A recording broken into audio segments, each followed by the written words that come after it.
Naku, be, hindi ka rin magiging masaya. Babagsak at babagsak ka din. Ikaw na alipin, hindi ng pag-ibig, kundi ng salapi. At wala namang masama doon, lalong-lalo na kung ang paraan ng pagkita ng pera ay marangal. Ibig sabihin, walang ini-scam, wala kang niloloko, wala kang nilalamangan. Nagkakaproblema lang tayo kung alipin ka ng salapi, pero ang ginagawa mo, nanloloko ka na ng kapwa, nang-i-scam ka, nagnanakaw ka. Nako, yan talaga. Sa oras na sinimulan mong gawin yan, ang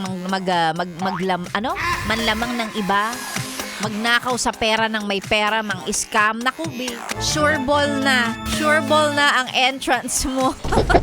Sa dagat-dagatang apoy, sinasabi ko sa'yo yan. Kaya dapat doon lang tayo sa paglaban ng patas, marangal na pamumuhay, huwag ka manloloko. Ako naniniwala ako na kahit gaano ka kasipag, pero kung ang paraan ng pagkita, no, yung paraan ng hanap buhay mo ay illegal, naku, be, hindi ka rin magiging masaya. Babagsak at babagsak ka din. Wow, gusto mo yon? May pahabol sa ceremony, Father. Akala mo Sunday.